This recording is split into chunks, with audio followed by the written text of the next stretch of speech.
오늘 뉴스를 종합해드립니다. 깊이 있는 뉴스 YTN FM 출발 새아침. 신율의 출발 새아침 3부 순서 시작합니다. 자, 지금부터 날씨가 점점 더 추워지고 있습니다. 원래는 시간이 갈수록 기온이 좀 올라야 되는데 오늘은 거꾸로라고 하죠.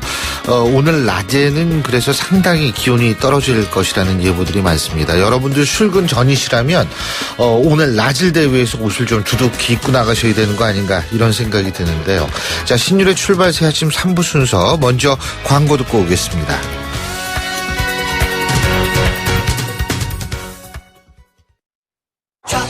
좌우로 정렬 2588 좌우가 같네 좌우가 같아 2588 오빠도 좌우로 한번 불러보세요. 네?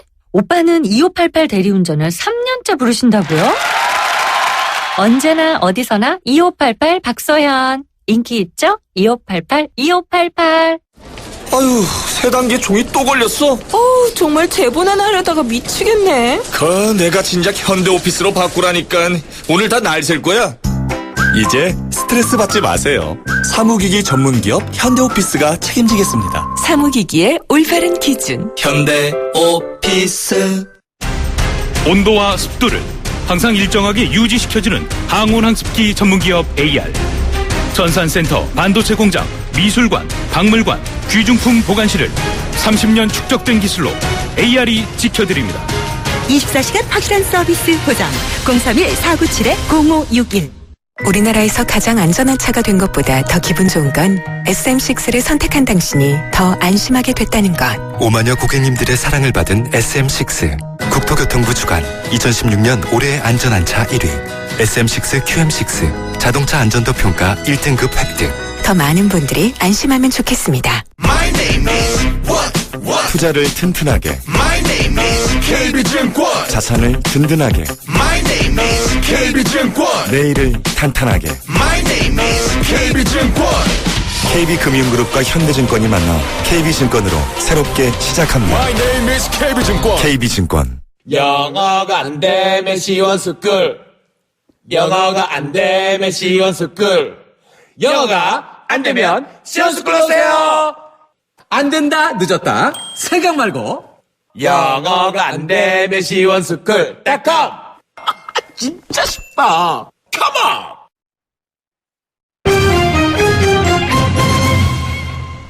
경제 뉴스 알아보겠습니다. 한국경제신문의 정인설 기자 전화 연결되어 있습니다. 안녕하십니까? 안녕하세요. 예, 삼성전자하고 LG전자가 미국에 가전 공장을 짓는 방안을 검토하고 있다 그러네요. 트럼프 때문인가요? 맞습니다. 트럼프노믹스 중 하나가 가장 이제 대표적인 게 메이드 인 아메리카 우선이라는 거죠. 예. 미국의 일자리를 늘려야 한다라는 건데, 그래서 최근에 트럼프가 강도 높게 GM, 포드, 토요타까지 다 압박을 해서 멕시코에 지을 공장 미국에 짓도록 해서 미국의 일자리를 늘리도록 했는데, 다음 대상이 여러 후보가 있겠지만 삼성전자, LG전자도 거기서 피해갈 수 없겠죠. 이른바 트럼프 리스크를 피하기 위해서 미국의 가전 공장을 건설하는 방안을 검토 중이다라고 얘기를 했습니다. 이게 립 서비스가 될지 아니면 대세에 순응하는 어떤 액션이 될지 모르겠는데, 일단 두 회사 모두 멕시코에 가전이나 휴대폰 공장이 있거든요. 그래서 LG전자는 상반기 중에 미국 내 공장 건설 여부를 결정하겠다라고 했고요.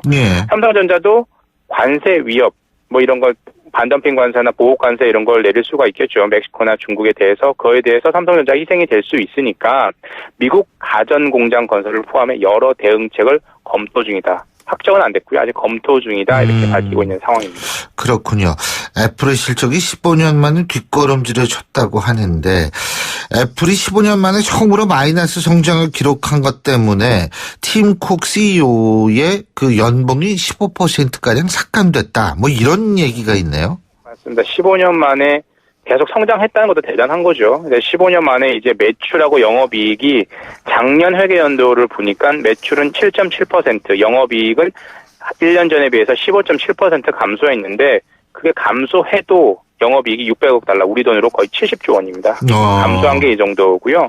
그래도 마이너스 뒷걸음질 치는 이유가 뭐냐 봤더니 전체 매출의 60% 이상이 이제 아이폰에서 나오는데 아이폰이 잘 안 팔려서 그러는데 어디서 안 팔렸느냐 봤더니 중국에서 좀 안 팔렸다는 거죠. 중국에 여러 가지 업체들이 많잖아요. 삼성전자도 중국에서 고전하고 있는 것처럼 애플도 마찬가지라는 건데요. 여기에 성과급을 당연히 영업이익에 따라서 연동해서 주겠죠. 그래서 팀쿡 CEO가 영업이익이 안 좋으니까 지난해에 비해서 15%, 영업이익이 딱 15% 줄었죠. 예. 그래서 연봉도 15% 가까이 줄 것 같은데 연봉은 오히려 9.6% 덜 줄었죠. 그래도 105억 원, 우리 돈으로 100억 원이 넘는 연봉을 연봉이 받았습니다. 105억 원이라고요? 그렇습니다. 참. 근데 애플하고 그럼 삼성전자의 수익성 격차도 줄었겠네요. 그죠? 제가 한참 이 기사를 쓸 때도 애플, 삼성전자 뭐 영업이익률 가지고 많이 기사 썼었는데 그건 아주 한 4, 5년 전 얘기였거든요. 예. 그래서 그동안 그 이후에는 삼성전자는 다소 주춤했었고 애플은 계속해서 영업이익이 늘어나서 격차가 되게 늘었습니다. 그래서 작년 2015년 1분기만 해도 애플하고 삼성전자의 영업이익률 격차가 거의 2.5배 차이 났거든요. 영업이익 차이도 거의 한 2배 가까이 났었습니다. 예. 하지만 작년 3분기부터 좀 좁혀졌었고요. 이번 작년 4분기에 삼성전자가 어닝 서프라이즈를 기록했죠. 9조 2천억 원의 영업이익을 달성했는데 그래서 애플이 이제 다음 분기 이익을 발표를 한다면 삼성과 애플의 그 영업이익률 격차가 역대 최저 수준인 3%포인트 정도까지도 좁혀지지 않겠냐라는 게 증권가의 예상입니다. 그렇군요. 자, 그리고 휘발유 값이 1년 4개월 만에 리터당 1,500원을 넘어섰네요. 예? 요즘 자동차 운전하시는 분들 기름 넣어보면 똑같은 금액으로 넣어봤는데 한 몇 달 전에 비해서 한 5분에서 몇십 퍼센트 안 들어간다 이렇게 생각을 할 텐데 실질적으로 1년 4개월 만에 휘발유 가격이 전국 평균 가격이 리터당 1,500원대로 진입을 했습니다. 경유 가격은 1,294원, 1,300원 정도 되고요. 서울 같은 경우는 경유 가격이 1,400원을 넘어섰습니다. 다 아실 겁니다. 최근 들어 유가 많이 오른다, 감산에 합의했다 이런 소식 많이 들었고 그게 국내 기름값에 적용이 된 거고요. 앞으로 얼마나 오를까라고 봤더니 현재 국제 유가하고 국내 기름값 차이를 볼 때 올해 내 연내 리터당 1,700원 이상까지 오를 것으로 전망이 돼서 물가 상승률은 1%지만 식당 물가, 생활 물가, 거기에 기름값 이런 정말 생활과 밀접하게 연관되어 있는 가격들은 계속 오르고 있는 상황입니다. 예, 중국 위안화 가치는 계속 또 하락하고 있다 그러죠? 그렇습니다. 지금 달러 대비해서 계속해서 하락하고 있는데 이 위안화 환율을 방어하기 위해서 중국 정부에서 계속 달러를 풀고 위안화를 그냥 쓰면서 중국의 외환 보유액이 3조 원 정도, 3조 달러 정도로 가장 지금 적은 빠른 속도로 줄고 있습니다. 예. 1990년대 초반 이후에 계속해서 늘다가 최근 들어서 계속 줄고 있는데 이유는 당연히 방금 말씀드린 것처럼 위안화 가치를 방어하기 위해서인데 현재 미국 달러당 6.9 위안대인 중국 위안화 가치가 연말에는 7.6 위안, 현재보다 한 15%, 20% 정도 더 절하될 수 있다는 전망이 나오고 있습니다. 예. 내일부터 제가 좀 전에도 말씀을 드렸습니다만 오늘 낮부터 추워진다고 그러지 않습니까? 지금도 그렇죠. 근데 새벽보다 지금 훨씬 더 추워요. 어저께 거꾸로 가고 있는데 그동안 날씨가 춥지 않아서 홈쇼핑 편성표가 바뀔 정도라고 했는데 이게 무슨 얘기예요? 예? 날씨에 따라서 날씨에 되게 민감한 것 중에 하나가 홈쇼핑 방송 편성표인데 왜냐하면 날씨에 따라서 매출이 왔다 갔다 하거든요, 상품별로. 그래서 특히 겨울은 특히 그렇습니다. 겨울엔 옷을 많이 팔아야 되죠. 이런저런 패딩, 외투 이런 걸 많이 팔아야 되는데 작년 12월부터 지난달 하순부터 예년에 비해서 기온이 좀 많이 올랐었죠. 그래서 따뜻한 겨울이다라고 해서 옷이 많이 안 팔렸습니다. 그래서 홈쇼핑들이 의류 매출이 주니까 이거 어떻게 해야 되냐. 그러니까 방송 시간대를 한 1-20% 정도 줄이고 화장품 같은 뷰티 화장품을 더 많이 팔았고 그리고 스타킹 같은 경우도 겨울용 기모 스타킹보다 봄, 가을용 스타킹, 일반 스타킹이 오히려 더 팔렸다는 거죠. 이런 편성 시간을 더 높였고 하지만 말씀하신 것처럼 오늘 낮부터 추워지고 내일부터 다시 영하로 떨어지면 원래 상태대로 되돌아올 가능성이 높습니다. 그렇군요. 이런 거 보면 참 날씨라는 게 중요한 것 같아요. 우리 생활에 정말 밀접한 영향을 미치죠. 예. 잘 알겠습니다. 오늘 말씀 여기까지 듣겠습니다. 고맙습니다. 감사합니다. 예, 지금까지 한국경제신문의 정인설 기자였습니다.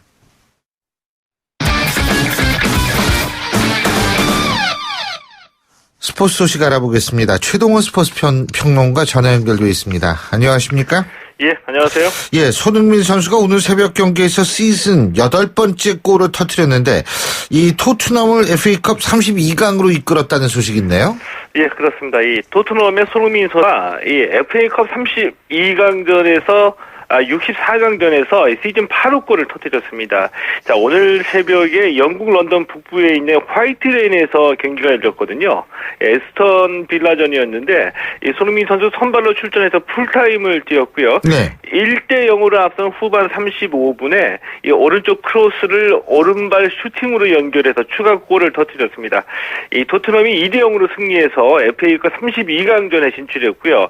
이번 시즌에 손흥민 선수가 프리미어리그에서 6골, 유로파리그에서 1골, FA컵 오늘 1골로 시즌 8골을 기록하고 있는데 지난 시즌에 손흥민 선수가 모두 8골을 기록했거든요. 한 골만 추가하면 지난 시즌 골 기록을 넘어서게 됩니다. 그렇군요. 자, 그리고 왜 우리가 골프에서 박세리 퀴즈라는 얘기 많이 쓰잖아요. 그죠? 예, 그렇죠. 박세리 선수가 한번 딱 LPGA를 우승한 다음에 그 다음부터 우리나라 여자 선수들이 그냥 부쩍 느렸기 때문에 그런 얘기를 많이들 하는데 예. 이 김연아 퀴즈가 안 나오나 그러는데 요새 피겨 스케이팅에서 유망주들이 많이 등장하고 있는 모양이더라고요.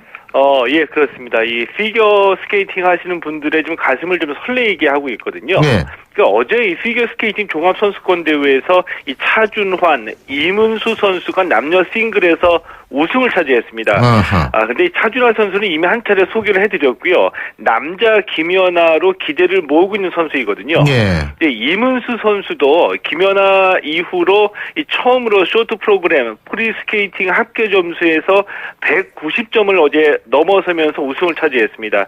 이 191.98점을 기록했고요.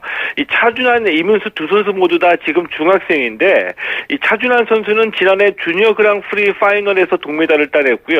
2016-2017 시즌 이 주니어 그랑프리 시리즈 2개 대회에서 연속 우승을 차지하면서 가능성을 보인 선수입니다. 어제 이 두 선수 우승하면서 이 차준환, 이문수 선수가 이 3월에 대만에서 이 세계 주니어 피겨 스케이팅 선수권 대회가 열리거든요. 여기에 출전하게 됩니다. 그런데 이 차준환 선수는 이 세계 주니어 피겨 스케이팅 선수권 대회에서 우리나라 남자 선수로는 최초로 우승에 도전해볼 만한 선수로 지금 기대를 모으고 있죠. 예. 어쨌든 이게 딱 하나의 하나의 어떤 그 사례가 될 만한 선수가 딱 나오면 예. 그 종목이 쏙쏙 크는 것 같더라고요. 예, 맞습니다. 자, 동계 종목 소식 하나만 더 얘기해 볼까요? 법슬레이의 원윤종 선수, 서영우 선수 월드컵 3차 대회에서 5위를 기록했네요. 예. 법슬레이 2인승, 이 원윤종, 서영우 선수가 세계 랭킹 2위거든요. 예. 근데 월드컵 3차 대회에서 1, 2차 합계 1분 49초 99로 5위를 기록했습니다. 1위하고 0.79초 차이를 보였고요. 2위와는 0.15초. 3위하고는 0.09초 차로 뒤졌거든요. 예. 그러니까 이 원윤종, 서영우 선수가 이미 세계 정상권에 진입한 선수들입니다. 0.1초대에서 순간적으로 누가 실수를 하느냐 안 하느냐에 따라서 순위가 뒤바뀔 만큼 매번 대회에서 치열한 상위권 경쟁을 벌이고 있고요. 이 스켈레톤 윤성빈 선수도 5위를 기록했습니다. 스노보드에서는 이 알파인 국가대표 김상겸 선수가 유로파컵 평행 대회전에서 준우승을 차지했습니다. 예. 자, 그리고 한일 양국이 정치적으로는 지금 갈등을 빚고 있는데 축구에서는 친선 축구 대회가 열렸다고 그러네요. 예? 예, 그렇습니다. 1990년대 우리나라하고 일본을 대표하는 양국의 축구 스타들이 자존심을 걸고 그라운드에서 다시 만났거든요. 그러니까 일본 스이즈오카에서 한일 축구 레전드 매치가 열렸습니다. 김도훈, 이상윤, 서정원, 유상철, 김병지 같이 벌써 이 40대가 됐지만 90년대를 대표했던 스타 선수들이 대거 참여했는데 이 우에지 조타로 일본 올림픽위원회 국제위원이 한일전을 기획을 했거든요.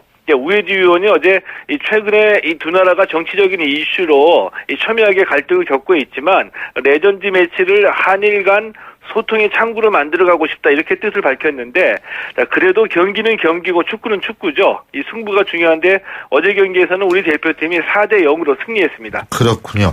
그리고 스완지 시티의 기성용 선수가 어제 헐시티전에서 출전했는데 아깝게도 골대를 맞췄다 그러네요. 예? 골대 맞추기도 쉬운 게 아닌데. 예. 앞서 말씀드린 손흥민 선수는 시즌 8호 골을 기록했고요. 기성용 선수는 골대를 맞히는 불운을 겪었습니다.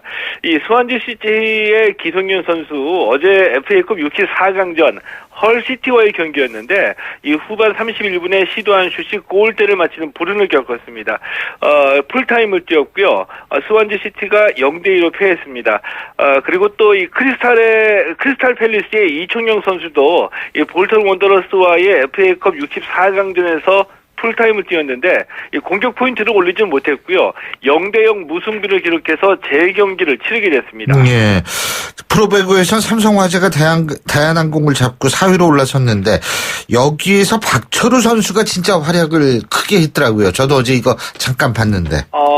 이 삼성화재가 대한항공을 3대0으로 이기고 2연승으로 4위로 올라섰습니다. 이 박철우 선수가 맹활약했거든요. 이 배구에서는 후위 공격하고 블로킹, 서브 득점에서 각각 3개 이상씩을 기록하면은 트리플 크라운이라고 얘기를 하는데 이 박철우 선수가 어제 트리플 크라운에다가 역대 두 번째로 서브 득점 200개를 기록하면서 팀 승리를 이끌었습니다.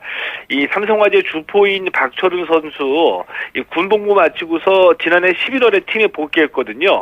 그동안 팀 성적이 안 좋아서 고생이 많았는데 어제 모처럼 맹활약하면서 팀 승리를 이끌어서 어제 보니까 얼굴이 활짝 폈습니다. 예, 잘 알겠습니다. 오늘 말씀 여기까지 듣겠습니다. 고맙습니다. 예, 고맙습니다. 예, 지금까지 최동훈 스포츠평론가였고요. 신율의 출발새 아침 3부 순서 여기서 줄입니다.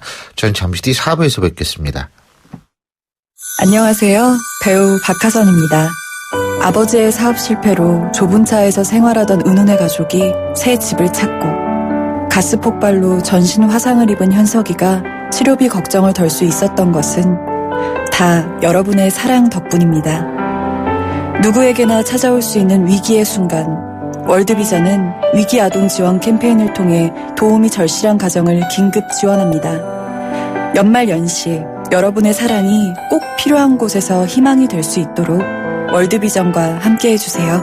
후원 문의 1688-3570 1688-3570. YTN 라디오 캠페인 더 가까이. 안녕하세요. 인간비타민 고슴도치 엄마 장영란입니다. 엄마들이 요맘때 되면 고민이 참 많아져요. 아이들 선물, 와우, 고민되죠? 크리스마스, 크리스마스 끝나면 또 설, 선물 골치 아파요. 소중한 우리 아이들에게 이런 선물은 어떠세요? 건강한 지구. 아이들이 마음껏 뛰놀 수 있는 비옥한 땅, 실컷 숨쉬고 마실 수 있는 깨끗한 공기, 후룩후룩 걱정 없이 마시는 맑은 물. 얼마면 살 수 있냐고요? 빼세요. 빼라고요. 이번 연말 선물은 포장비를 빼세요. 과대포장을 줄이는 것만으로도 건강한 지구를 선물해 줄 수 있답니다. 속이 꽉 차야지 겉만 화려하면 뭘 하냐고요. 빼세요. YTN 라디오 캠페인 더 가까이. 한국환경공단과 함께합니다. 골프 장갑도 지맥스, 생산 장갑도 지맥스, 헬스 장갑도 지맥스, 가죽 장갑도 지맥스, 장갑하면 지맥스. 대한민국 우리 장갑 지맥스. 30년 한길 범양 글러브가 만듭니다. 글러브 맥스. 지맥스. 한국어요? 어릴 적부터 엄마 손에 이끌려 한글 학교를 다녔어요. 그때는 싫었지만 이제는 감사해요. 그리고 한국어 하는 내가 자랑스러워요. 알고 계십니까? 전 세계 118개국 1900여 개의 한글 학교에서 10만 명의 재외동포 아이들이 우리의 역사와 문화 그리고 한글을 배우고 있습니다. 그들이 어디에 있든 한민족이라는 뿌리를 잊지 않도록 재외동포 재단은 전 세계 한글 학교를 지원하고 있습니다. 720만 재외동포의 든든한 버팀목 재외동포 재단. 공기가 탁해 작업이 안 됩니다. 유해 공기 때문에 직원들 건강에 지금 당장 오토링크를 설치하라. 오토링크 산업용 집진기, 각종 분진과 오일 미스트, 용접품, 작업장 냄새와의 전쟁 끝. 믿을 수 있는 집진기 오토링크. 1577-7097. 날카로운 분석, 내일을 보는 시선, 신율의 출발 새 아침. 신율의 출발 새 아침 4부 순서 먼저 광고부터 듣겠습니다. 홍은희 씨, 잇몸 관리 어떻게 하세요? 잇몸 관리요? 양치 잘하고 치과도 다니고 그리고 하나 더 인사돌 플러스 염증에도 좋고 들뜬 느낌도 꽉 잡아주니까요. 잇몸 건강에 인사돌 플러스. 써본 후의 차이요? 직접 느껴보세요. 동국제약. 우리나라에서 가장 안전한 차가 된 것보다 더 기분 좋은 건 SM6를 선택한 당신이 더 안심하게 됐다는 것. 5만여 고객님들의 사랑을 받은 SM6 국토교통부 주관 2016년 올해의 안전한차 1위 SM6 QM6 자동차 안전도 평가 1등급 획득. 더 많은 분들이 안심하면 좋겠습니다. My name is what? 투자를 튼튼하게. My name is KB증권. 자산을 든든하게. My name is KB증권. 내일을 탄탄하게. My name is KB증권. KB금융그룹과 현대증권이 만나 KB증권으로 새롭게 시작합니다. My name is KB증권. KB증권. 영어가 안 되면 시원스쿨. 영어가 안 되면 시원스쿨. 영어가 안 되면 시원스쿨 오세요. 우리 같은 영어 왕 초보에게도 정말 좋아요. 영어가 안 되면 시원스쿨.com. 진짜 쉽다. 컴온. 출발 새 아침에서 드리는 선물 같은 한마디.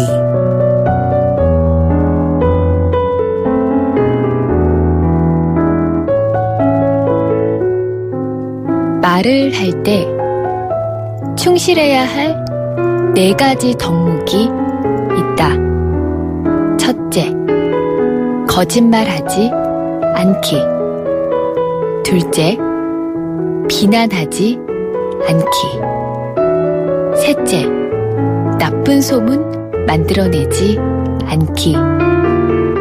넷째, 그 자리에 필요 없는 쓸데없는 이야기를 남에게 하지 않기다.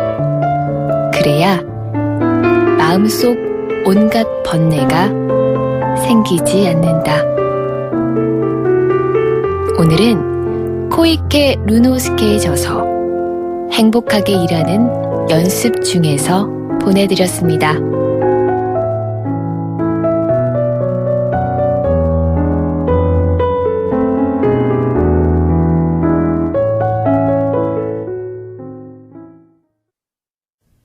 YTN 라디오 신율의 출발 새 아침.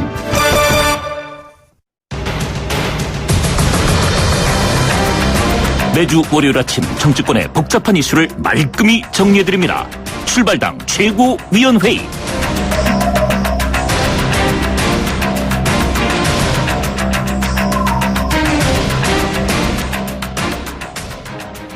예.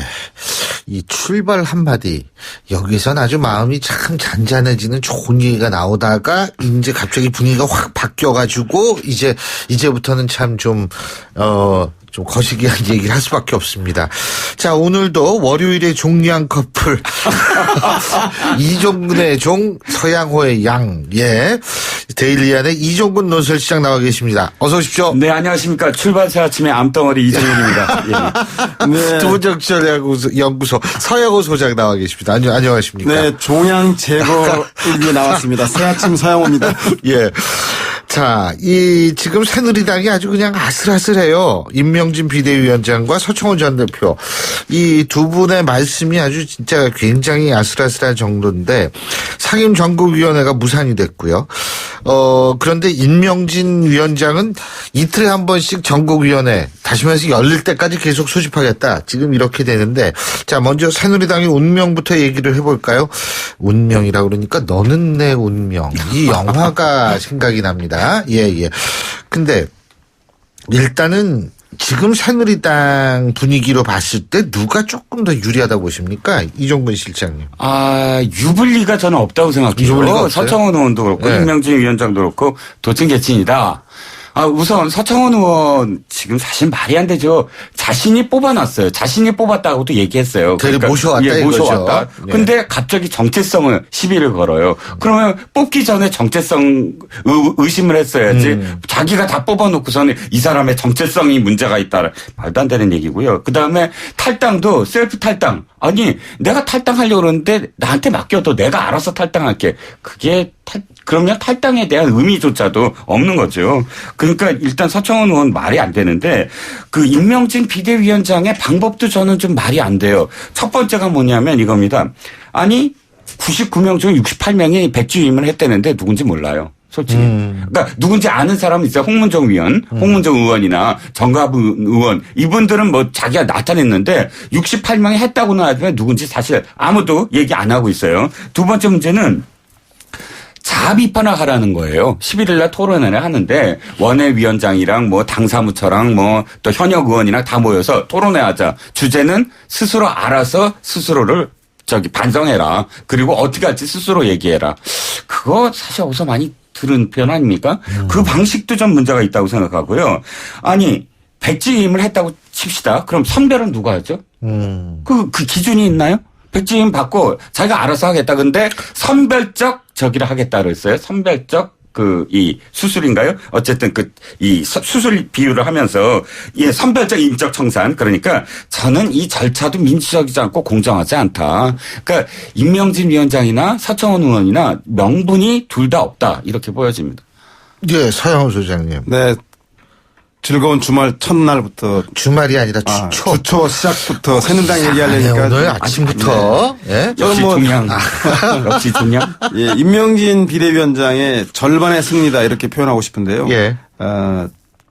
일명 핀셋 쇄신이라고 아까 이종근 실장님이 말 찾다가 잘 못 찾으셨는데 절제된 인적 쇄신이라는 표현을 썼어요. 그죠? 아까 도와주시죠. 네네.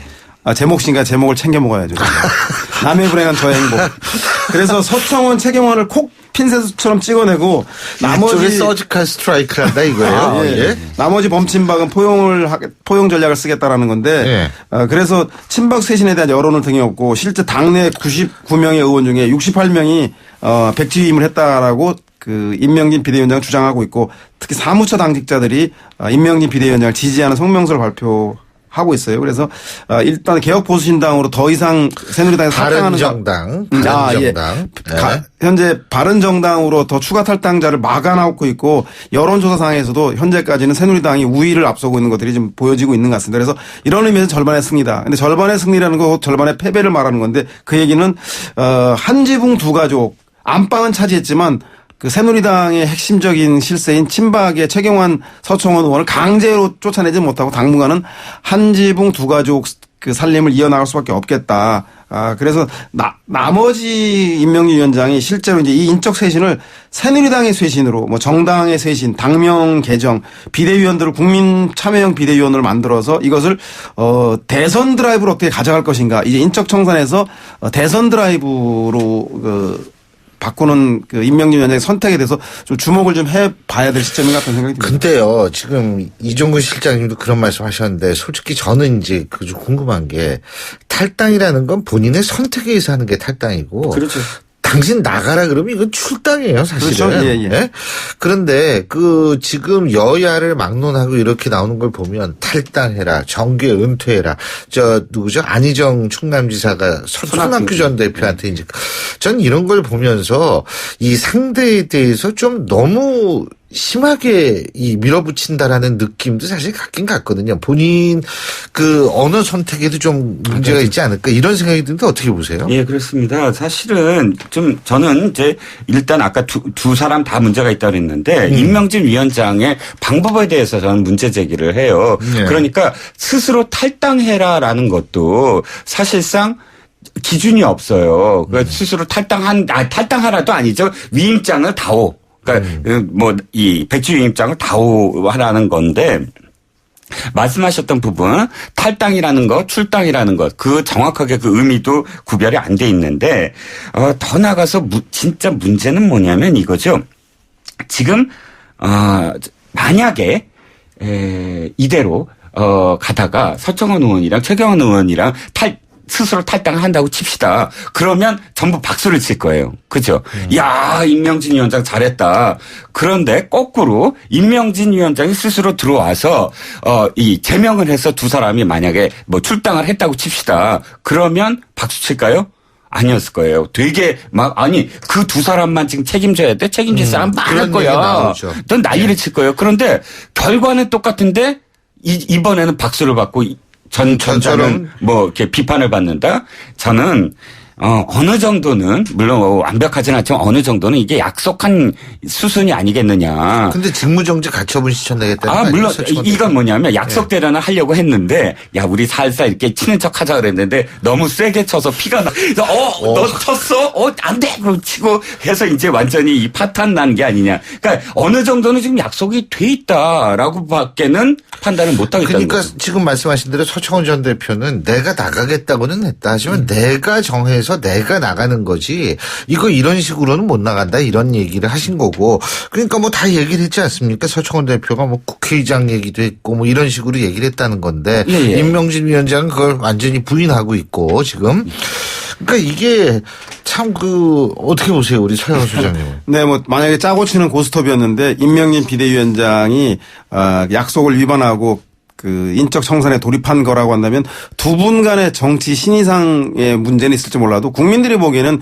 임명진 비대위원장의 그 하는 일이 참으로 타당하고 합당하다라고 볼 수 있겠죠. 그 말이 좀 거칠어서 제명시킨다, 탈당한다, 인적 쇄신한다 그래도 결국은 저승사자 임명진이 단기 필마로 그 새누리당에 들어와서 건곤 일척의 승부수를 던진 거 아니겠습니까? 결국 김무성과 30인의 비박들도 못한 일을 그래서 그분들은 결국 탈당이라고 하는 카드를 써서 당을 떠났는데 지금 현재 임명진 비대위원장 혼자 그 일을 해내고 있는 건 보면 정확하게 국민들이 그 새누리당이 현재 사직생의 위기에 있다. 그 대통령의 탄핵 위기에 여당으로서 아무 역할도 못하고 최순실 게이트에 대해서조차도 입장을 명확하게 하지 못함으로 인해서 친박의 책임론을 청산을 하지 못해서 결국은 새누리당이 대선에서 후보를 낼 수 있느냐 없느냐까지 불임정당의 위기까지 온 것 이 상황 이 위기를 제가 볼 때는 임명진 비대위원장의 인적 쇄신 카드로 좀 돌파하고 있는 건 아닌가라는 생각이 들어서 임명진 위원장의 이 개인적인 서청원 의원과의 약속의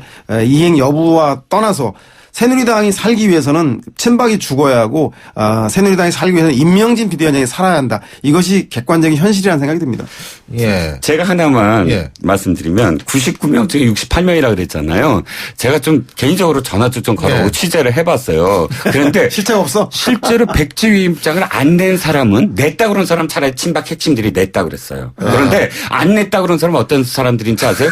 중도예요. 중도나 뭐 좀 충청 지역권. 그러니까 이분들은 곧 이 반기문 총장이 오면 흔들릴 수 있는 사람들은 그걸 말을 흐렸어요. 거의 대부분이 난 뭐 그건 말이 돼? 이렇게 됐는데 실제로 친박 중에 친박이라는 분들은 백지위임장 냈어 하는 분들이 더 많아요. 그러니까 그대로라면 이게 68명이 맞다 그러면 솔직히 68명 중에는 친박 핵심이 더 많고 안 낸 사람은 난 중도가 더 많다고 봐요. 주인 야섭니까 새누리당은? 낮에는 임명진, 밤에는 서청원. 지금 이제 가만히 우리 서 소장님 말씀하시는 거 보니까 오늘 유난히 사자성어가 많이 나오고, 예?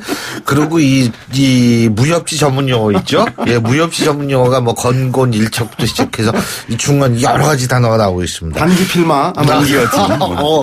더 나오고 있어요. 예. 근데 지금 우리 이종우 시장님 반기문 전 총장 얘기를 말씀하셨는데, 반 총장이 1월 12일이면 이번 주 목요일이네요. 네, 이번 주 목요일. 목요일날 이제 우리나라 들어오는데 반 총장이 들어오면 제가 볼 때에는 어찌 됐건 간에 상당히 요동이 좀 칠 거예요, 전국이. 어떻게 보십니까? 네, 큰 요동이 치겠죠. 네. 일단 많은 사람들이 뭘 볼 거냐면 반기문 총장의 지지율을 볼 거라고 생각합니다. 지금까지의 지지율은 사실 반기문 총장이 정치인으로서의 지지율이 아니었잖아요. 사실상 뭐 정치를 거의 한다는 어떤 암시를 다 했지만 그럼에도 불구하고 그의 몸은 뉴욕에 있었고 그의 직위는 유엔 사무총장이었단 말이죠. 네. 그러나 돌아온 다음부터는 지지율에 책임을 져야 됩니다. 그야말로 정치인으로서 뭐 거의 뭐 정치인으로서의 어떤 행보를 보여야 되니까. 자, 그러면 거의 한 며칠 이내로 지지율이 사실은 유의미하게 출렁거려야 돼요. 그래야만 반기문 총장이 주도를 해서 이 세력이 형성이 되는데 만약에 지지율이 좀 정체되고 더 이상 어떤 흔들림이 없다 그러면 사실상 반기문 총장은 누군가를 선택해야 됩니다. 예. 기존에 있는 정당, 예를 들어서 바른정당이든 아니면 빨리 뭐 국민의당에 더 뭐 이렇게 그 프로포즈를 하든 뭐 이렇게 세력을 규합을 먼저 해야 그 다음에 그 세로서 이제 지지율이 이제 점핑을 할 거거든요. 예. 그래서 결국은 어쨌든 반기문 총장은 그 지지율을 빨리 담보하기 위해서 바람을 일으키려고 할 것이다. 인물, 구도, 바람 이 세 가지 중에 인물은 좀 되잖아요. 이현 사무총장. 인물이 된다라는 건 잘생겼다는 뭐 그건 아닌 건 아니에요. 예. 깜짝 놀랐네 나는. 구도 개헌대 반경. 예. 개헌대 반경. 구도까지는 됐는데 이제 바람을 일으킬 때다. 그러면 바람을 일으키기 위해서 어떻게 해야 되느냐. 그래서 팽목항까지 가시는 게 아니냐. 뭐 이런 생각이 들었어요. 자, 인물, 구도, 바람 말씀하셨는데요. 제가 서 소장님께 말씀 여쭤보고 싶은 게 일반적으로 바람은 야당이 가지고 가는 거 아니에요? 그러면 지금의 전국에서 이게 이상한 게 여야가 없어져 버린 거예요, 지금. 이게 뭐 놀랄 일도 아니죠. 예전부터 노무현, 안철수, 반기문 그 기성 정치에 대한 반발감을 등에 업고 실제 새로운 인물이 여야를 불문하고 등장할 때마다 바람 얘기인데 그 바람이 좀 오래가진 못한 것 같아요. 근데 이번에 그 반기문 전 사무총장의 귀국도 새로운 바람을 일으킬 텐데 결국은 저는 현재 대선 후보군 체제를 문재인 반기문 양강 체제로 정리할 것이다라는 생각이 들고요. 밴드웨건 효과는 더 강화돼서 이 양강의 표 쏠림 현상, 지지율 쏠림 현상이 더욱더 심화될 것이다. 그래서 부익부 빈익빈 반기문과 문재인과 반기문의 지지율은 더 높아갈 것이고 나머지 군수 후보들이 상당히 고전을 면치 못할 것이고 이 양강은 앞으로 중원 싸움을 가속화할 것이다. 중원의 표를 누가 더 가져갈 것인가. 또 무협 지어놨어. 네. 그래서 반기문 총장은 그 보수당과 차별화해서 중도 진보 그 세력 확장하기 위해서 5.18 묘지라든가 팽목항을 가를 것을 적극 검토하고 있다고 하는데요. 결국은 뭐 반기문 총장의 중원 전략 핵심은 안철수 의원과 연대할 것인가 여부인 것 같아요. 안철수 의원과 만약 연대한다고 한다면 그 시너지 때문에 호남과 그 중도라고 하는 두 마리 토끼를 잡을 수 있기 때문에 반기문 사무총장으로서 아주 더 좋은 카드인데 문제는 안철수 전 의원이 반기문은 대선 후보를 끝까지 못 갈 것이다. 그래서 쓰러지게 되면 보수의 표와 중도의 표를 두 개 다 내가 받을 수 있다. 그래서 진보의 표만 받는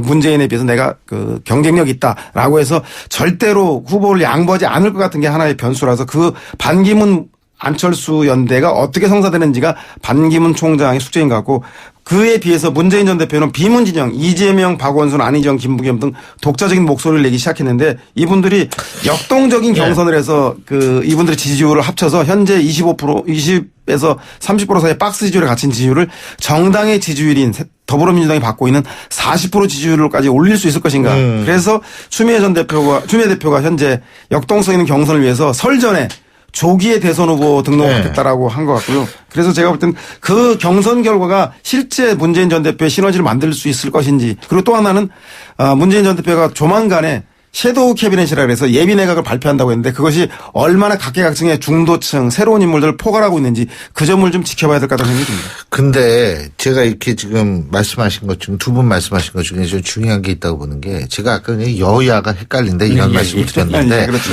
일단은 문재인 전 대표 같은 경우에 가장 유력한 후보다 보니까 사람이 자꾸 야당임에도 불구하고 여당처럼 느껴지는 현상이 그렇죠. 나타난다라는 그런 분석이 있고요.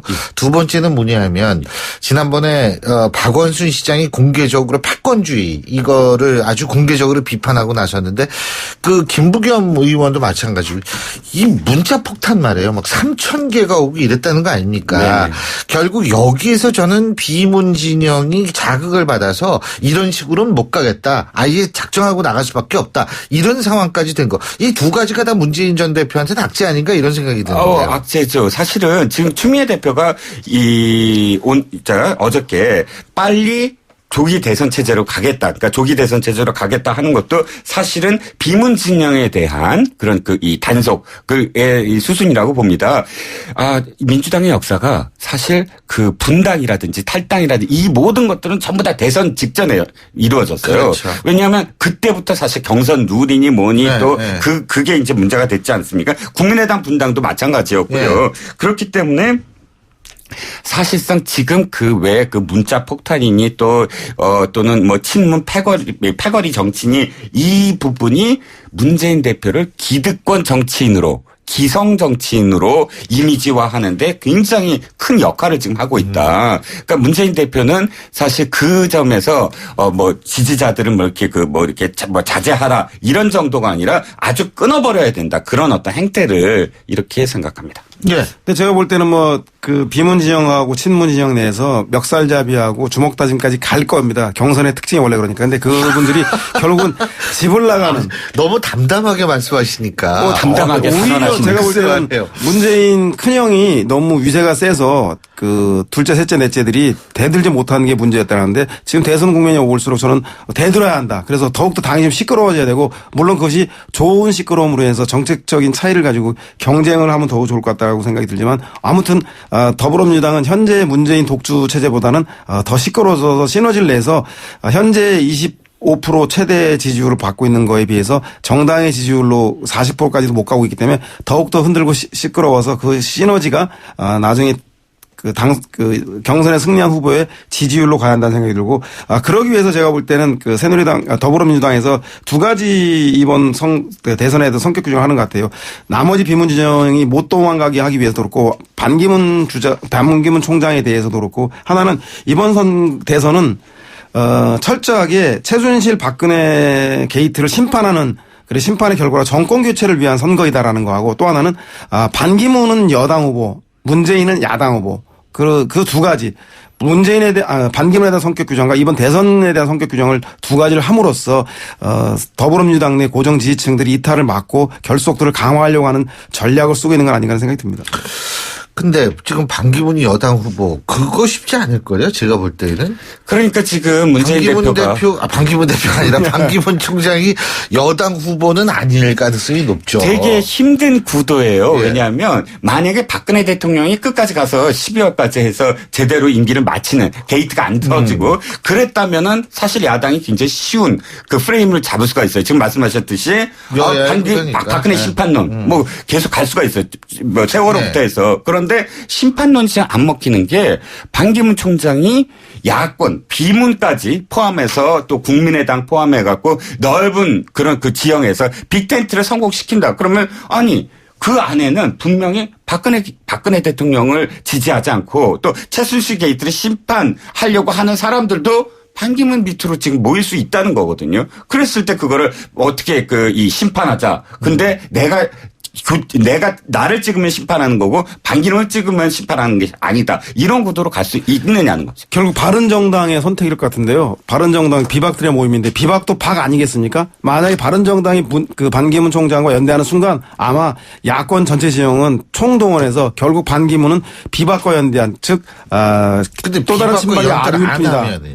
그렇기 때문에 반기문의 딜레마다. 그래서 반기문이 바른정당과 연대하는 순간 여당 후보로 규정 짓는 작업들을 총공세를 할 것이다. 따라서 반기문은 여당 후보로 규정 지을 수밖에 없다. 이번 대선은 여야 문재인과 반기문의 결국 싸움이 될 것이다. 여야가 아니라 보수 대 진보라고 볼 수는 없나요?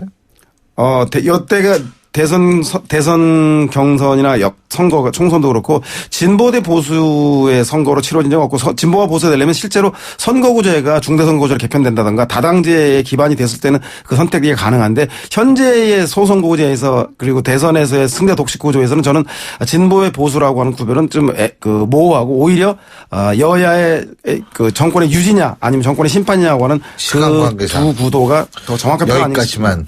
예. 그거는 좀 모르겠어요. 여러 가지 얘기가 나올 수 있으니까 다음 주에 얘기해보죠. 이번 주 목요일 날 박노 총장이 오니까. 네. 예. 오늘 들어본 말씀 여기까지 듣겠습니다. 고맙습니다. 네, 감사합니다. 예, 지금까지 데일리하는 이종문 논설실장, 두문정치전략연구소 서영호 소장 두 분과 함께 했고요. 신율의 출발 새 아침 월요일 순서 여기서 줄이겠습니다. 자, 오늘 여러분 10시부터 잠시 후면 청문회 시작합니다. 청문회 또 한번 열심히 보시고요. 전 내일 아침 7시 15분에 다시 오죠. 신율이었습니다. 고맙습니다.